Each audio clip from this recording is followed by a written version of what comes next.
बिस्मिल्लाहिर्रहमानिर्रहीम। अस्सलाम वालेकुम। मैं हूं आपका होस्ट चौधरी इरफान ज़हीर और आपको स्पोर्ट्स क्लब में बहुत बहुत वेलकम कहता हूं। नाज़रीन, आज हमारे शो की गोल्डन जुबली है, 50वां शो हम आज करने जा रहे हैं, तो ये बड़ी खुशाइन चीज़ है और इसमें मैं अपनी पूरी टीम को, पब्लिक न्यूज़ को और पर्टिकुलरली स्पेशली आप लोगों का बहुत थैंकफुल हूँ कि जो आप लोग इस शो को देखते हैं और बहुत पसंद करते हैं। खैर, आज के शो में हम काफ़ी कुछ डिस्कस करेंगे। सबसे बड़ी जो टॉप स्टोरी आज की बात करें तो कल सिलेक्शन होने जा रही है चेयरमैन पीसीबी की, उस हवाले से ज़रूर आज डिस्कशन करेंगे। मोस्ट प्रॉब्ली जो नाम हमारे सामने आ रहा है वो रमीज़ राजा का आ रहा है कि वो ही जो है पीसीबी के चेयरमैन होंगे। इसके साथ साथ जो T20 का स्क्वाड अनाउंस किया गया उस पर बहुत ज़्यादा डिबेट हो रही है कि क्या आया ये डिज़र्व करता था स्क्वाड, ये होने चाहिए थे प्लेयर। उस पर कुछ नाम है, उस पर आज डिटेल में डिस्कशन करेंगे। फिर बाबर आजम ने भी रिजर्वेशन शो की उस पर कि ये लड़के जो सिलेक्ट किए गए इनमें मेरी राय शामिल नहीं थी। उस पर भी आल-दो के तरदीद आ चुकी है वसीम खान जो सीईओ है पीसीबी के, उनकी जानिब से, बट इस पर भी एक लंबी डिस्कशन आज करेंगे। और इसके साथ साथ कोचेस का रेजिग्नेशन जो है वो बहुत इंपॉर्टेंट एक क्वेश्चन मार्क पीसीबी के पूरे स्ट्रक्चर के ऊपर छोड़ गया कि इस तरह आप जब लोगों को लेके आते हैं, कुछ अर्सा काम करते हैं, फिर वो चले जाते हैं, तो अकाउंटेबिलिटी का सिस्टम किधर है? कौन से लोग होंगे जो उनसे पूछेंगे कि आप किस तरह लेके आए और किस तरह ये लोग चले गए? खैर, ये भी बड़ी एक लंबी डिस्कशन है। इन सब से आज हमारे साथ डिस्कशन करने के लिए जो आज गेस्ट है बहुत ही स्पेशल है। मेरा ख्याल है वो किसी तारफ़ के मोहताज नहीं है। पाकिस्तान के एक्स क्रिकेटर, टेस्ट क्रिकेटर भी रहे, बॉलिंग के अंदर उनका जो नाम है वो हम सब जानते हैं, बहुत आउटस्टैंडिंग है।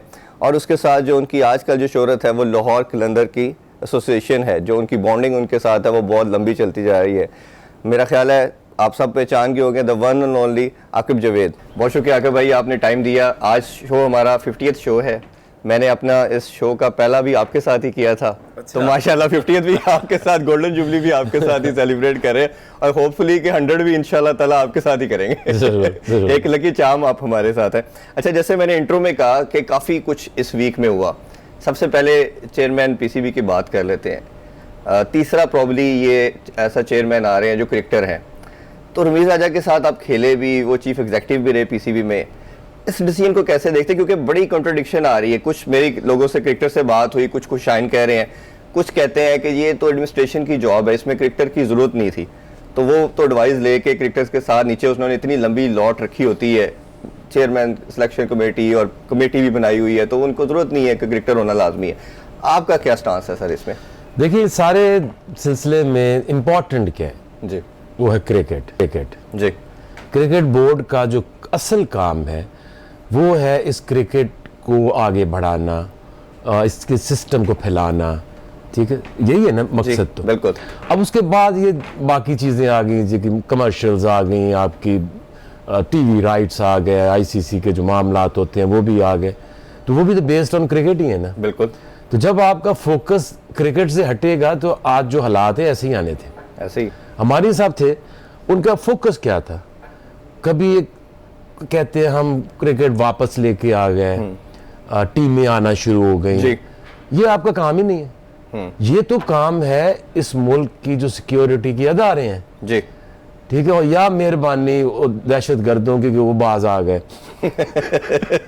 इसमें चेयरमैन कैसे क्रेडिट तो वैसे चले आकिब भाई दे सकते हैं हम कि चले, लेकिन ये क्रेडिट का क्रिकेट से कोई ताल्लुक नहीं। अच्छा, असल में जिसका फोकस क्रिकेट होगा जी, क्रिकेट को वही फायदा पहुंचाएगा।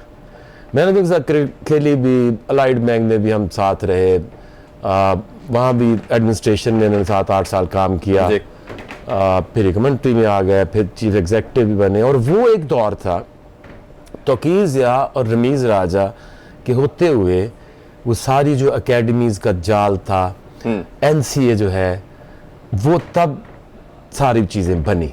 ठीक, तो मकसद ये है कि अगर आपका क्रिकेट फोकस है तो आप क्रिकेट के लिए कुछ ना कुछ छोड़ के जाओगे। ठीक है, तो मैं तो इसको बहुत पॉजिटिव समझता हूँ, क्योंकि मुझे तो पता है, मैंने तो काम किया उनके साथ, और जिस लगन से, जिस तरीके से, मुझे आज भी याद जब मैंने ताले खोले थे एनसीए के और पहला एक प्रोग्राम डिज़ाइन किया था। बिल्कुल। तो हमारे लिए एनसीए तो एक अपने घर से भी ज़्यादा अजीज़ है।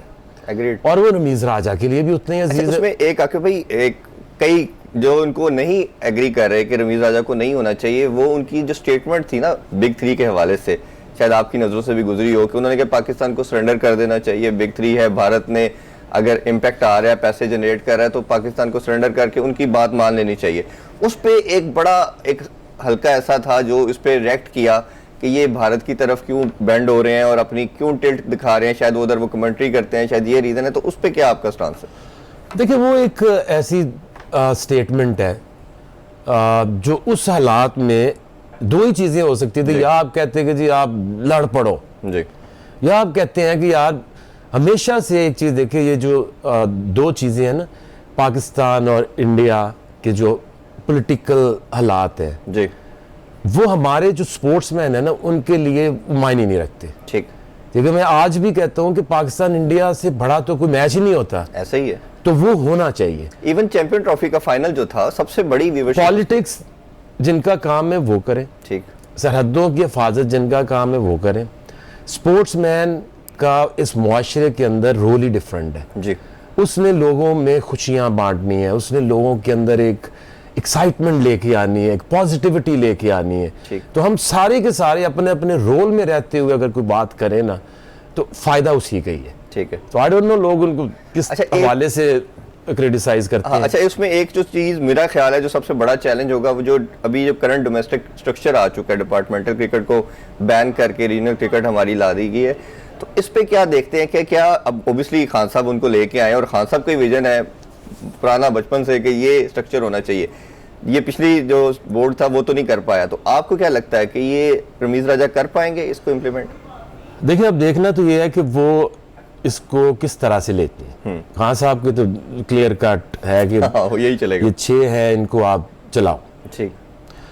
लेकिन एक चीज़ मैं आपको बताऊं कि 2008 में 2004 में जब ये वर्ल्ड कप जी, बुरी तरह आ रहे थे, उसके बाद ऐसे में जो रीजनल सेटअप जो है मैंने इनको बना के दिया था। अच्छा, 8 बनाए थे, ठीक है, और डिपार्टमेंट भी साथ रखे थे। अच्छा, और उसकी अप्रूवल जो है ना प्रॉपर वे में हुई थी। जनरल साहब ने आके कहा कि मैंने उनको बना के दिया, कन्विंस हुए, एक कमेटी बनी थी, उसमें सुल्तान राना, कर्नल निशात थे और मैं था कि क्यों हारे, कैसे हुआ। उसमें से हमने निकाला कि कोई पॉजिटिव चीज़ लेकर रीजनल क्रिकेट लेके आते हैं, ठीक है, जिसमें 8, 10, 12 डिस्ट्रिक्ट्स हैं और एक गांव का बच्चा भी फिल्टर होता फर्स्ट क्लास तक आ जाए। तो हमने तब भी डिपार्टमेंट को ख़त्म नहीं किया था जी। उसकी वजह ये है कि आप किसी भी चीज़ को ख़त्म करने से पहले जो आप बनाई हुई चीज़ है उसको टाइम दे के इतना एलिवेट करो, हाँ। जब वो स्टेब्लिश हो जाए फिर आप तो फिर आहिस्ता आहिस्ता, पहला था कि हम 3 साल बाद देखेंगे जी, फिर 5 साल बाद कोशिश है कि इसको आहिस्ता आहिस्ता ख़त्म किया जाए जी, लेकिन वो 3 साल के बाद गवर्नमेंट चेंज हुई, जनरल साहब गए, वो ख़त्म हो गए, अब 16, 17, 18 रीजन बन गए।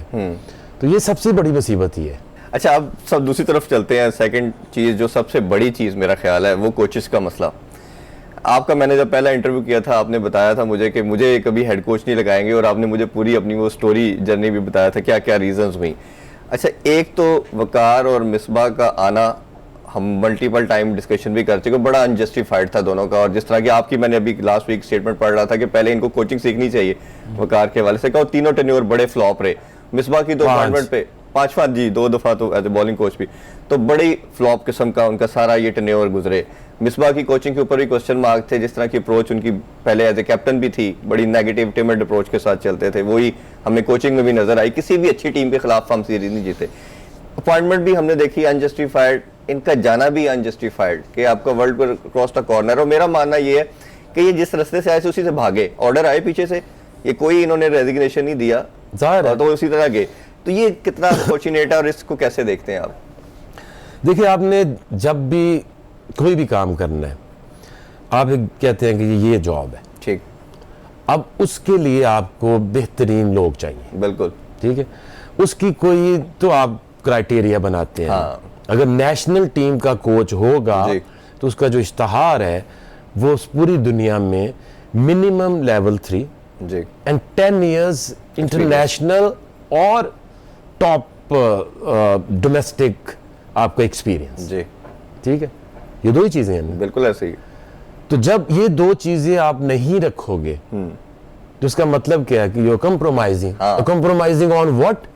On your national. ना वो एजुकेशन है ना एक्सपीरियंस है, जी तो आप कैसे किसी को ट्रायल किसी के ले सकते हैं कि नेशनल टीम के साथ मजाक कर दो, एक्सपेरिमेंट हो रहा है नेशनल टीम के साथ क्यों ऐसा क्यों करते हैं? तो इसका मतलब ये हो गया कि अगर आप right man for the right job नहीं लगाओगे। एक बंदे ने कभी ये मोटरसाइकिल चलाता है, उसको आप उठा के बस का ड्राइवर बना दो और पीछे 50 लोग बिठा दो, उसको बोला एक एक्सपेरिमेंट करके दे और वो मोटरवे पे चढ़ा दे, सारा कुछ देख लो। उसका क्या, मैं पहले दिन ये कह रहा था, जी I have no problem with anyone, but I have a problem with the system. जी जब आप सिस्टम को तोड़ोगे, उसके साथ जस्टिफिकेशन नहीं करोगे, डिजास्टर तो होगा। बिल्कुल। तो यही हुआ। अब वो रहते भी तो क्या रहते, हाँ क्योंकि अब वो कह रहे हैं कि जी मुझे शोएब मलिक चाहिए। ये बाबर आजम भी कह रहा है मुझे शोएब मलिक चाहिए। ये कप्तान और हेड कोच दोनों ही थे ना जी। किस लिए चाहिए? वर्ल्ड कप के लिए चाहिए। तो पहले जब अच्छा, अभी वेस्ट इंडीज में मलिक साहब ने नहीं खेलना था, ऐसे ही इंग्लैंड में नहीं खेलना था, हाँ। पीछे जो सीरीज हुई है उसमें नहीं खेलना था। सर ये सिलेक्शन कमेटी के चेयरमैन भी रह चुके हैं पीछे। हाँ जी, वसीम से पहले ये खुद ही थे ना, खुद ही थे। हाँ तो इन्होंने असल में ये जो माइंडसेट है ना जी, ये आज भी उधर खड़े थे। जो बंदा पहले दिन आके पहली टीम बनाता है ना, इन्होंने 2.5 साल बाद भी जो टीम बनाई उसमें और उनकी पहली टीम में कोई फर्क ही नहीं, कोई फर्क नहीं है, बिल्कुल ऐसे ही। और इतना कुछ अफरा तफरी डाल दी है ना, प्लेयर को पता है कि मैं अच्छा हूं कि मैं बुरा हूं, बिल्कुल, क्योंकि उसको आजमाया ही नहीं है ना। बगैर कुछ किए लोग आते हैं और बगैर कुछ किए चले जाते हैं, फिर आ जाते हैं। ऐसे ही, बिल्कुल ऐसे ही। Where is a process. वो भी तो हम प्लेयर्स के ऊपर सिलेक्शन पे बात करेंगे तो डिटेल में करेंगे। तो इसका मतलब ये है कि अब वो वर्ल्ड कप से पहले अगर वो चले गए तो उन्होंने करना क्या था जी, या तो एक प्रोसेस लेके चल रहे होते, एक ग्रुप को लेके चल रहे होते, उन्होंने उसको डेवलप किया होता। प्लेयर का उनके ऊपर फेथ नहीं है, उनका प्लेयर्स के ऊपर फेथ नहीं है, बिल्कुल ऐसे ही। कोई ना बात सुनने को तैयार है ना सोचने को तैयार है कि यार मैं क्या करूं, मुझे इसने तो मुझे 3 दफा तो निकाल चुका, फिर ले आए, अब मुझे ये फिर ट्रायल है। तो और जो आते हैं वो भी परफॉर्म नहीं करते, वो भी कैसे करेगा? सही हाउ? जी जी। एक बंदा जो है वो 9-9 हजार रन करके बैठा हुआ है, सलाउद्दीन जी, बिल्कुल, उस्मान सलाउद्दीन, इतने और लोग हैं। कमरान गुलाम की बात करें, 37 इयर्स का रिकॉर्ड बेचारे ने ब्रेक किया। वागा सलमान ने आके परफॉर्म किया। हाँ। पहले उसको डाला वनडे में, फिर उसने निकाल दिया, फिर डाला टेस्ट में, टेस्ट से निकाल दिया। अब वो किधर? अब वो कहीं भी नहीं है ना। अब्दुल्ला शफीक को लेके चल रहा था ना साथ। अब्दुल्ला शफीक जो है, अब मैं यही कहता हूं कि यार जो बॉलर होता है ना, उसके फास्ट बॉलर, उसके ऊपर आप एट टाइम चांस ले जाती है जी। बैट्समैन होता कौन है? बैट्समैन होता है जिसने रन्स करने हो। हाँ। तो जिसने कभी रन्स किए ही नहीं है, तुम्हें कैसे ख्वाब आ गया कि ये रन्स करेगा? ये वैसे ही जैसे इनको था कि ये एक कोच लगाते थे, देखते हैं कैसा काम करता है ये, बड़ा वो आगे काम भी ऐसे ही करेगा, बिल्कुल ऐसे ही। अच्छा, थोड़ा सा इसमें अब आगे चलते हैं। अभी जो टेम्पररी बेसिस के ऊपर सकलैन मुश्ताक और अब्दुल रज़ाक को पॉइंट किया, इनकी कैसे सिलेक्शन देखते हैं? ये कैसा आपको लग रहा था कि ये कुछ बेहतर परफॉर्मेंस इनसे बेहतर कर पाएंगे? देखिए, जो कोच है वो कभी परफॉर्मेंस नहीं देता, ठीक, वो नहीं दे सकता। वो कर क्या सकता है? वो एक अच्छी टीम बिल्ड कर सकता है, जी, ठीक है, एक विनिंग कॉम्बिनेशन बना सकता है, ठीक। वो प्लेयर्स को कॉन्फिडेंस दे सकता है कि okay, I am there to support you, जी, okay, go play your game.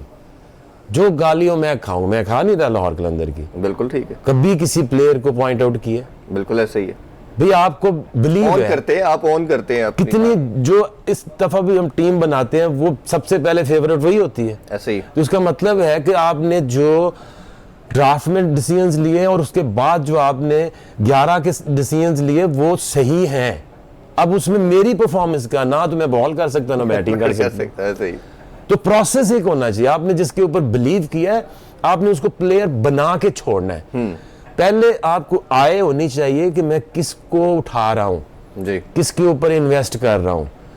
तो आज हमें ये तो शुक्र है कि उस्मान कादर जो ऑस्ट्रेलिया जा रहा था हमने उसे रोका था जी, उसको 3 साल हमने ही ट्रेंड किया, ऑस्ट्रेलिया भेजा, सपोर्ट किया, पाकिस्तानी टीम तक पहुंच गया ना। जी ऐसे ही हारिस रऊफ है, फखर है, फखर है।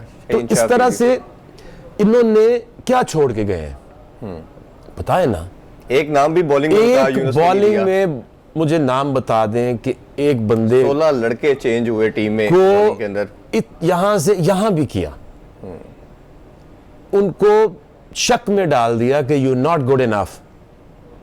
हाँ, बल्कि डिक्लाइन की तरफ गए सारे। किधर गए, कौन है? There is no one. Haris Rauf number 1 bowler हुआ था ना, हाँ जी, हाँ जी। शाहीन और वो, जी जी जी। अब किधर है? हारिस रऊफ की तो अभी बल्कि इंक्लूजन पे बड़े क्वेश्चन मार्क हो गए, जिसका मार पड़ रही है। क्या हुआ, किस रोल में उसको खिलाना था, जी, किस जी, जी।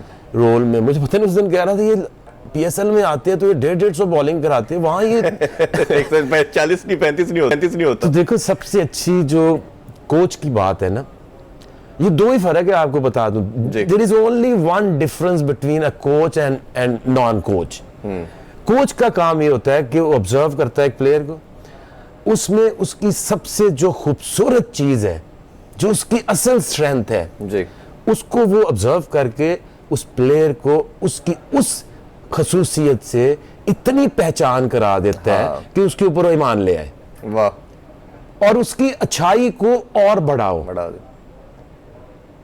और ये क्या करते हैं, अच्छा तेज तो तू है, डेथ बॉलिंग तो तू कर रही है, तो नया तुझे क्यों नहीं आता? हाँ, उसको वहां से हटा के नए बॉल पे लगा लगा हैं। देते हैं।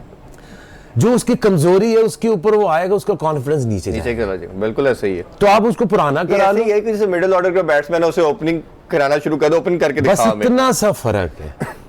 दे look for fault and the coach, the best coach look for quality. जी आके भाई इधर से आके दोबारा डिस्कशन का आगाज करेंगे। It's a time for short commercial break, don't गो।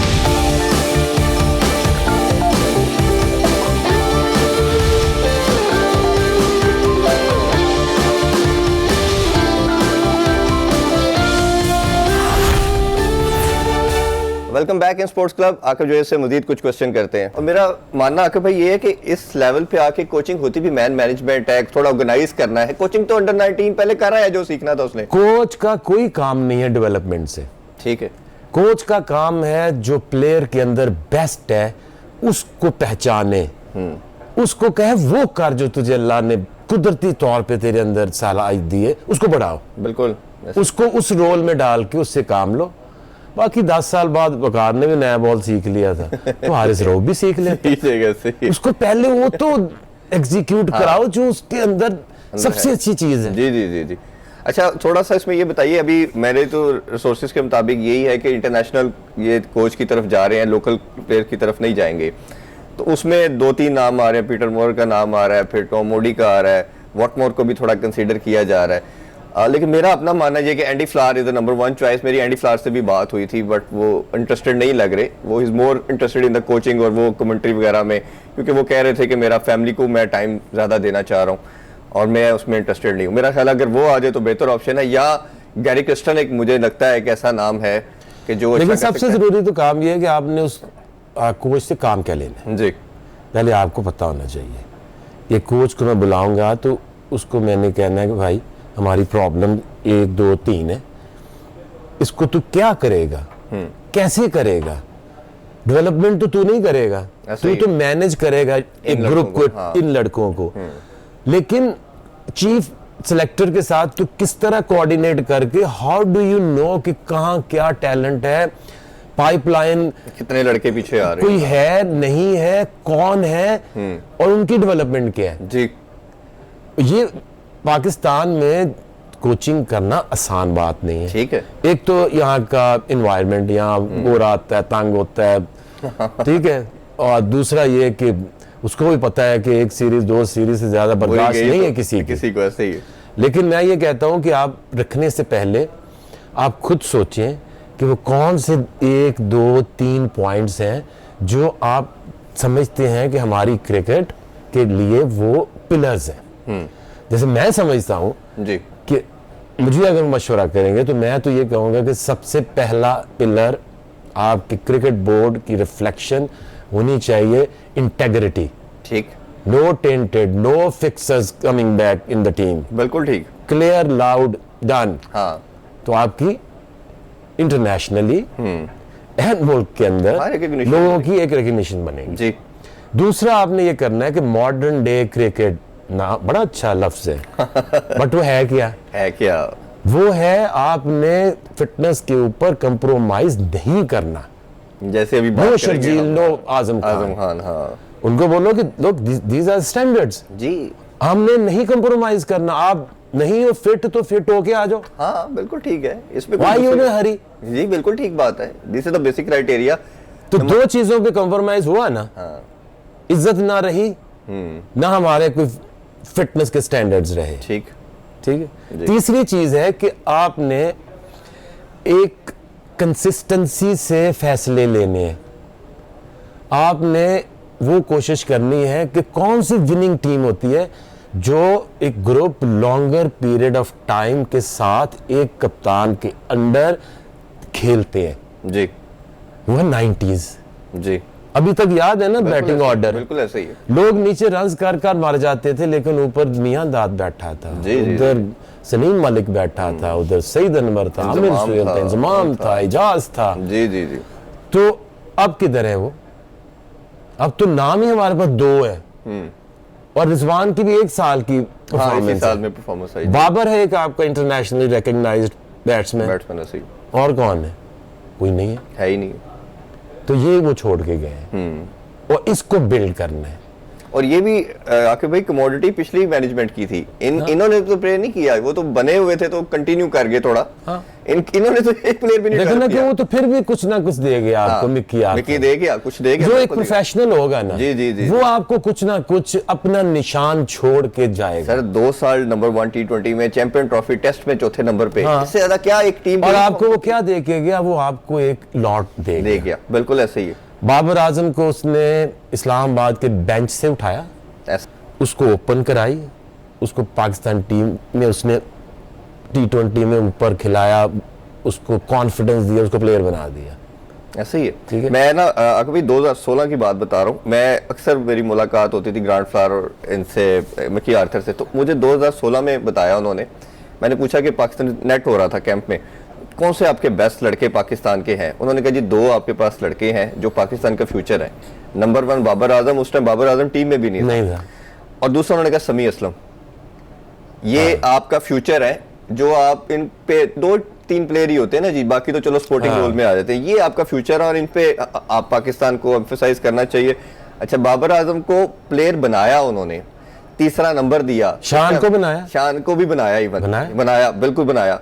तो शादाब को बनाया, हसन अली को, माद को, फखर फखर को अगर वो ना होता है फखर ना बनता। बिल्कुल ऐसे ही है कि आपने प्लेयर से बात की, तेरा कौन सा नंबर है, हम तुझे देते हैं, you are there at that place, कोई रिप्लेस नहीं करेगा। देखो एक ग्लिम्पसेस नजर आते हैं ना प्लेयर के अंदर, ऐसे ही है, और आपने परफॉर्म भी किया होता ऐसे ही है। है। फिर आपने इंजमाम जैसे खान साहब ने बनाया, कोई दुनिया का कप्तान इंजमाम को नहीं बना सकता। बिल्कुल ठीक बात। वो कहते मैंने नहीं खेला, कहते तुम खेलोगे। This is the confidence you should have on your players. ऐसे ही है। तो मुझे ना एक बंदे ने बड़ा प्यारा वाकया बताया कि इंजमाम की पहली मीटिंग जब हुई ना खान साहब के साथ, तो जो बंदा उनके साथ थे वो मेरे एक दफा मुलाकात होगी कोई कोच से मुल्तान के, तो कहते कि हाफ एन आवर इंजमाम को वो यही कहते रहे कि तुम दुनिया के नंबर 1 बैट्समैन हो। इंजमाम अभी टीम में भी नहीं आया था। तो इंजमाम ने वापस जब उनके घर से बाहर निकले, उन्होंने कहा यार इनको क्या हो गया कप्तान को, मैं तो खेले ही कभी नहीं, मुझे लगता है इनको कुछ हो गया है, कि मतलब ये मुझे कही जा रहे हैं, मैं तो प्लेयर ही नहीं हूँ। तो उन्होंने फिर बाद में कुछ साल बाद खान साहब से पूछा, उसने कहा इसको मैं कॉन्फिडेंस दे रहा था, ये अपना माइंड तो पहले एक्सेप्ट करे कि मैं हूँ कुछ, मैं हूँ समझ ही नहीं रहा, इसको पता ही कुछ नहीं, ये अपने आप को भी गली के लेवल पे समझ रहा है। तो इसका कॉन्फिडेंस कैप्टन ऐसे बिल्ड करता है। तो कैसे आप बनाते हैं इंसान को बनाते हैं। जी जी जी। अच्छा, थोड़ी सी आप डिस्कशन, जो T20 स्क्वाड हुआ, अनाउंस हुआ, उस पर बहुत ज्यादा रिजर्वेशन है। एक तो पहली न्यूज बाबर आजम की भी हमें आ गई, और एक र्यूमर ये भी चलना शुरू हो गया कि शायद टेस्ट की कैप्टनसी इनसे ली जा रही है और रिजवान का नाम आ रहा है। अच्छा, मेरा मानना ये है और मेरे सोर्सेज के मुताबिक कि बाबर शायद आपको तीनों फॉर्मेट में आगे नजर नहीं आएगा। और जो नाम है, सारों को तो डिस्कस नहीं करते, मेन प्लेयर्स को भी हम डिस्कस कर लेते हैं, जिसमें हम सरफराज की बात, पहले इस पे कर लेते हैं बात कि एक तो बाबर को आप कैसे देख रहे हैं साल डेढ़ के अंदर प्रोग्रेस करता हुआ एज ए कैप्टन, और उसकी अपनी जो परफॉर्मेंस के साथ T20 की हम मेनली आज बात करेंगे कि मेरा मानना यह है कि इसका स्ट्राइक रेट का बड़ा मसला है दोनों का, रिजवान का भी, कि आप 10-15 ओवर तक तो दोनों आउट ही नहीं होते, ठीक है। आपने अगर 120 बॉलें खेलनी है T20 के अंदर, 70-80 बॉलें ये दोनों खेल जाते हैं। अब 70-80 बॉल खेल के 10 ओवर में बाउंड्री छक्का मारती कोई नहीं दोनों ये। बाकी टीमें 170-80 के उनके बैट्समैन स्ट्राइक रेट पे खेल रहे हैं, इनका स्ट्राइक रेट पहले 110 से 15 तक होता है पहले 5 ओवर में, फिर 130 पे मैक्सिमम जाते हैं, वो भी 10 ओवर के बाद या 8वें-9वें ओवर के बाद। और फिर ये अगर बहुत अच्छी बैटिंग ट्रैक है तो 135-140 तक, इससे ऊपर नहीं जाते ये लोग। तो आपकी मॉडर्न क्रिकेट, जो साइंटिफिक क्रिकेट हम बोलना शुरू कर दिए हैं, तो आप किस तरह मीटअप करके, और मैं एक स्टैट्स देख रहा था आकिब भाई कि जो टीम 6 ओवरों का पावर प्ले का अच्छा यूज करता है ना, 95% वो टीमें मैच जीतती हैं। अगर वो यानी 70 प्लस कर जाते हैं, 60-70 प्लस, हमारा तो आप फिगर देख लें 50 या 50 के आगे पीछे घूमता इधर ही रहता है। तो ये आपने मेन जो ओपनर थे, फखर की बात फिर हम करेंगे, जो आपका ऐसा प्लेयर था, इंपैक्ट प्लेयर की बात करते हैं कि जब खड़ा होता था मैच जिताता था। ऑल्दो इंपैक्ट प्लेयर हर मैच में नहीं चलता। मैंने बल्कि प्रेस कॉन्फ्रेंस में भी मोहम्मद वसीम से यही क्वेश्चन किया कि आपने मिडिल ऑर्डर के लिए शेप को नहीं डाला, फखर को कैसे आप कंप्रोमाइज कर सकते हो। शर्जील पे डिबेट हम कर सकते हैं कि उसकी फिटनेस के इशू है, तो आपने मेन ओपनर को हटा के इनको लगा दिया, तो ये इंपैक्ट प्लेयर कैसे हैं दोनों? तो उन्होंने फिर बात का आंसर जो दिया वो सबने सुना, तो कैसे देखते हैं? अब देखिए ना, आपने कह रहे हैं टीम कैसी है जी, इन्होंने वो कुछ कर दिया है कि आई स्वेयर अगर मुझे भी आप कहो ना कि तुम टीम बनाओ, इस वक्त मैं नहीं बना सकता। ठीक, क्योंकि मैं कोई परफॉर्मेंस देखूंगा, कोई कंटिन्यूटी देखूंगा, क्या देखूं? क्या देखो? इफ्तिखार को देखूं या आसिफ अली को देखूं या किसको देखूं, ठीक, या आजम खान को देखूं? अब सिर्फ आएंगे अभी तो उसको देखेंगे। देखिए फखर तो T20 से कैसे बाहर हो सकता है? बिल्कुल ऐसे ही। आपने उसके साथ वो जुल्म किया इंग्लैंड के अंदर, उसको हमने 4 पे भी खिलाया, उसको 5वां छठे नंबर पे 3 बॉलें दे रहे हैं, 10 बॉलें दे रहे हैं और कह रहे हैं उसने परफॉर्म नहीं किया। मतलब after the press conference Wasim साहब सेड, मैंने कोशिश की आज वैसे कि हम शो में उनको भी ले लें और हम मिलके उनसे ये क्वेश्चन करें और पूछते जाएं, लेकिन वो नहीं आ सके, जो भी उनकी देखिए क्या जस्टिफिकेशन है ही कोई नहीं, है कोई नहीं। क्यों निकाला था, क्यों लाए हो आजम खान को आप टीम में डाल रहे हो? 6 स्कोर टोटल, किस बेस पे? हाँ, PSL में 150 से 3 सालों में ऐसी तो परफॉर्मेंस वो किधर करता है? अच्छा, उन्होंने आजम का जवाब ये दिया कि ये आपका सेकंड कीपर है, तो उसने कीपिंग तो कभी की नहीं है। सिर्फ एक वनडे कप में की है। T20 आपका सबसे बड़ा प्लेटफॉर्म जो है वो PSL है। हाँ। PSL में तीनों सीजन में उसने कीपिंग नहीं की। तो इधर आप इंटरनेशनल टीम के लिए एज कीपर लेके जा रहे हैं। यार ये देखना, बात ये है कि उस इंसान को आपने जॉब देनी है, पहले आपने ये देखना है कि भाई हेलो, तेरा कोई विजन है? क्या तुम प्रेशर ले सकते हो कि 2 प्रेस पे गालियां पड़े और तेरी टांगे कहाँ बजाएं? क्यों? तेरी बिलीवेबिलिटी है ऐसे? क्या तू अपने आप पे भरोसा कर सकता है कि तुम खड़े रहोगे? जी जी, तो इनका तो है ही कुछ नहीं। कभी किसी ने कह दिया उस तरफ चल पड़े, किसी उसने कह दिया उस तरफ चल अभी पड़े। प्रेशर आया आकिब भाई, कल की स्टेटमेंट ये है कि इन्होंने स्टेटमेंट दे दी है कि टीम चेंज हो सकती है। ये एक वीक भी अपनी बातों पे खड़े नहीं हो सके। हाँ, अब कल की स्टेटमेंट तो डर क्या है कि मेरी नौकरी चली जाए? सबसे पहले उस इंसान को नौकरी पे रखो जिसको नौकरी का डर ना हो, फिर वो काम करेगा खुल के। जिसने करनी थी नौकरी करने आना है, वो उन्हें बच जाए, उसने क्या काम करना? जिसने ऑर्डर्स पे चलना है तो वो फिर आपको पता ही है। अब देखो मिसबा है, मिसबा ने क्या किया है? उसने कुछ ने यहाँ से उसे मरोड़ा, उधर मुड़ गया, उसने इधर किया, उधर चला गया, तीनों चीजें तीनों ले ली, उन्होंने 2 वापस ले ली, उसे वापस दे दी। उसने को पैसे ना काम करना पैसे नहीं, आप मुझे अगर आप कोई कहे कि ये 3 काम करो, मैं कहूँ पागल हो, वो एक नहीं संभाला जाता। जी जी जी, तीनों फुल मैं टाइम क्यों जॉब। लूं? हाँ। भाई एक लूंगा और ये लूंगा, तब इसको चीफ सिलेक्टर बना देते तो इतना जुल्म ना होता। बिल्कुल ठीक बात है। खेला हुआ है, लड़कों से रिसेंटली खेला है, सबका पता है। बिल्कुल ठीक बात। तो चीफ सिलेक्टर बना देते। बिल्कुल ठीक है। अच्छा, ये बाबर का मैं फिर आपसे पूछना चाहूंगा कि बाबर और रिजवान का पेयर क्या जस्टिफाइड है या ये कर पाएंगे डिलीवर जो हम बात कर रहे हैं? देखिए फखर के बगैर ये आप 6 ओवर नहीं लूट सकते। जी। अब जो टीमें दूसरी हैं उनके माइंडसेट कुछ और है, उन्होंने उसको, एक सीधी सीधी बात है कि आपने 6 ओवर कैसे खेलने हैं, मिडल कैसे खेलना है, फिनिश कैसे करना है। तो आपके पास कहाँ है ना फिनिश किसने करना है? सही। अब आसिफ और खुशदिल शाह को लेके आए फिनिश करने के लिए। इन्होंने करना है, इन्होंने कब फिनिश किया था? वेयर वही कह रहा हूँ कि वो उनके पास तो पांड्या फिनिश करेगा, हाँ ठीक है, और इंग्लैंड के पास तो 2-3 है जो फिनिश करेंगे, जो फिनिश करेंगे। बटलर, स्टोक्स, इवन के वेस्ट इंडीज की जो टीम है सारे फिनिशर है वो तो। वो आएंगे तो जिस दिन वो चल गए तो उस दिन तो फिर वो किसी भी टीम को हरा देंगे। जी, ऐसे ही। तो आपके पास कुछ ऐसा होना चाहिए कि आप कहो कि यार ये 2-3 मेरे बंदे ये चल गए ना तो ये इंडिया को भी ले जाएंगे। ठीक है। वो कौन है? अब ये बाबर और रिजवान तो नहीं ले जा सकते, ऐसा ही है, ये तो कंफर्म है। देखो उस तरह का प्लेयर होता है जैसे रजाक होता था। हाँ। तो यार किसी भी मौके पे ये मैच को ले जाता था, ले जाएगा। बिल्कुल ठीक बात। ठीक है, आपने फहीम अशरफ को खिला और अचानक वो बुरा हो गया। कभी ब्रेक से वापस आके हम अभी आपसे लाहौर कलंदर के हवाले से भी गुफ्तगू करेंगे। नाज़रीन, अभी छोटा सा कमर्शियल ब्रेक लेते हैं, स्टे विद अस।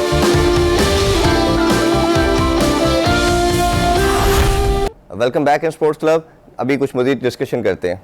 आसिफ और खुशदिल की भी थोड़ी बात कर लेते हैं। जैसे हमने कहा कि शोएब मलिक को होना चाहिए था, ये यूएई की कंडीशन है। मेरा मानना यही है कि अगर ये इंग्लैंड के अंदर, ऑस्ट्रेलिया के अंदर वर्ल्ड कप हो रहा है तो ऑब्वियसली शोएब मलिक चॉइस नहीं बनता, उनको प्रॉब्लम आती है इन पिचेस के ऊपर, स्पिनिंग ट्रैक के ऊपर, स्पिन बॉलर्स के ऊपर और फिनिशर के रोल के ऊपर। इससे बेहतर कोई बैट्समैन नहीं। देखिए उसका स्ट्राइक रेट यूएई में इधर 140 और फिनिश के रोल में बढ़ जाता है, और उसकी जो कंसिस्टेंसी है बहुत ज्यादा है। उससे फिट कोई टीम में नहीं होना, ऐसे ही है। फील्डर उससे अच्छा कोई नहीं होना। हाँ, ठीक है, बॉलिंग भी कर लेता, स्पिन। अच्छा, या तो ये बता देंगे कोई और रीजंस है जी, बता देना। हाँ बिल्कुल ऐसे ही। अदर रीजंस, क्रिकेटिंग रीजन के ऊपर तो बाहर नहीं होता। तो आई डोंट नो कि अगर आप शोएब को बीच में रखते हैं, फखर को ऊपर रखते हैं, तो इसकी कोई समझ आती है इस टीम की कि यार इसमें, चलो दूसरी टीमें सोचेंगे यार हफीज भी टाइम जब खेलता है ना वो लेके चलता, वो है, शोएब है, फखर है, बाबर है, वो दूसरा। अच्छा, हफीज का आपने नाम ले लिया। वो अभी कल की न्यूज ये है कि उनका बताया जा रहा है कि हफीज को कहा कि जल्दी रिपोर्ट करें, और जिसपे वो बड़े अनॉयड है, जो हर दफा हफीज के साथ हो रहा है। उनको 17 तक की डेट दे दी है इमाद वसीम को कि आपने आके रिपोर्ट करना है, बायोस्फीयर बबल में आना है। हफीज को 2-3 दिन पहले शायद प्रॉब्ली कह दिया कि आप आए, और वो बड़ा ज्यादा रिएक्ट करके उन्होंने कहा मैं आके बात करूंगा। ये हफीज को आपको लगता है जिस तरह मलक को टारगेट किया जा रहा है, हफीज को भी इसी तरह टारगेट किया जा रहा है? देखिए, आप जो क्रिकेट बोर्ड होता है ना, उसको अचानक उसके फैसले नहीं होते।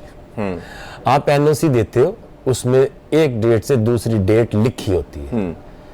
प्लेयर्स अपने, उनके एजेंट्स प्लेयर्स कॉन्ट्रैक्ट करते हैं और फिर वो पूरा कॉन्ट्रैक्ट करते हैं, ताकि जब देखे कल आप, उनके प्लेयर आपके पास भी तो आते हैं, ऐसे ही। तो आप उनकी रिस्पेक्ट नहीं करोगे तो आप भी नहीं करेंगे।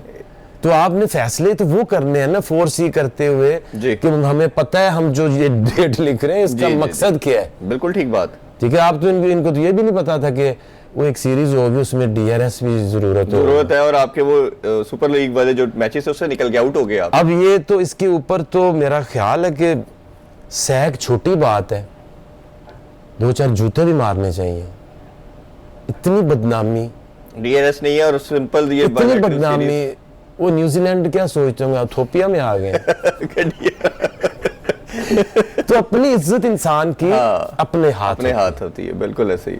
अब इस तरह की हरकतें करेंगे तो फिर अच्छा, अब थोड़ा सा लास्टली बात हम थोड़ा बॉलिंग पे भी कर लें। बॉलिंग के ऊपर हमने देखा कि आपका बेस्ट बॉलर जो था शाहनवाज धानी था पीएसएल में। पीएसएल इन्होंने बेसिक क्राइटेरिया तो वही बना छोड़ा है, कैलन ट्रॉफी साइड पे होगी, बाकी सारे साइड पे सेटअप कर दिए, सिर्फ पीएसएल ही है उससे लड़का लेते हैं। और T20 होने जा रहा है और उसको टेस्ट में डाला, परफॉर्मेंस उसने T20 में दी, टेस्ट में डाला। 2 नाम हम पहले ले चुके हैं कि उस्मान कादर को बाहर कर दिया, फहीम अशरफ को बाहर कर दिया, शहीनशाह अफरीदी, और मेरा ख्याल है आपके पास हसन अली। 2 ऐसी कमोडिटी नजर आती हैं कि जो प्रिपेयर कमोडिटी जो अभी नजर आ रहा है कि रीसेंट फॉर्म ये आपकी, हाँ ये 2 नाम है, तीसरा कोई नाम नहीं है। तीसरा नाम हमें धानी नजर आ रहा था कि शायद वो बेहतर होगा, उसको भी निकाल तो उसको जब इन्होंने रखा है तो उसको रेगुलर खिलाते। हाँ, खिला के आप 2-3 मंथ में कॉन्फिडेंस दे देते हैं। आप ये सोचते कि यार इस बच्चे को इसने परफॉर्म किया, इसको हमने ना वर्ल्ड कप टारगेट करना है, उसको लाजमी खिलाना है, जी, ताकि उसका पता चलता कि वो किस तरह का टेम्परामेंट है, उसमें इंटरनेशनल Confidence लेवल पे कितना पोटेंशियल है। तो आपने उसको किया क्या, सिलेक्ट भी किया, खिलाया भी रिजर्व में नहीं, डाल दिया। अब रिजर्व में डाल दिया तो क्या बना? और इवन दो स्पिनिंग ट्रैक्स बनने हैं, मोहम्मद वसीम है, अब उसकी परफॉर्मेंस तो धानी जैसी नहीं है ना, ऐसे ही ठीक है, तो उसमें आपने अचानक से क्या देख लिया और क्यों देख लिया? हालांकि he is not a new ball bowler, तो आपको जरूरत है एक न्यू बॉल बॉलर की। शाहीन के अलावा कौन है? ऐसा ही है, हसन भी not a new ball bowler, ऐसा ही है, बिल्कुल ऐसे ही। तो आपको धानी की सूरत में एक न्यू बॉल बॉलर मिल सकता था, बिल्कुल ऐसे ही है। अच्छा, दूसरा फिर स्पिनिंग ट्रैक के अंदर देखें तो इमाद का बॉल भी स्पिन नहीं होता, शादाब की भी स्पिन खत्म हो गई है, नवाज एक है जो थोड़ा आप जिसे प्रॉपर स्पिनर कह सकते हैं, एक स्पिनर बचता है, उस्मान कादर तो आपने अपलीट कर दिया। अच्छा, दूसरा आ जाए तो फास्ट बॉलिंग के अंदर हम जैसे बात करें, एक आपको चाहिए था सीनियर प्रो, चाहे आप वहाब लेते या अमर लेते, मेरा मानना है वहाब ज्यादा एक्सपीरियंस है, पेस भी इंटैक्ट है, उसका भी रिसेंट फॉर्म भी अच्छी है और रिवर्स स्विंग भी करता है, न्यू बॉल भी कर लेता है, तो ये इन दोनों के ना इंक्लूजन को कैसे देखते हैं आप? देखिए उसमें बात यह है कि उनको तो इन्होंने वहाब को तो बहुत ही दूर रखा हुआ है, ऐसे ही, और अचानक वर्ल्ड कप में लाना, पता नहीं क्या कम्युनिकेशन है उसकी आपसे, क्या एक्सपेक्टेशंस हैं, तो इस तरह से आप प्लान करते हो ना, अब कुछ प्लान करते हैं कि यार हमने वर्ल्ड कप यूएई में अगर हो रहा है तो हमारे कौन से वहाँ बेस्ट कंपोजिशन बन सकती है बॉलिंग की, क्योंकि डेथ बॉलिंग में वहाब से बेहतर कोई भी नहीं, हारिस नजर आया था जी, उसको ध्यान ही बदल दिया किसी और ने, उसको डेनिस लिली बनाने चल पड़े तो उसका कॉन्फिडेंस नीचे चला गया। वहाब के पास एक वो आपके पास बॉलर है कि जो आपको उस मौके के ऊपर मैच जीत के दे सकते। ठीक, अब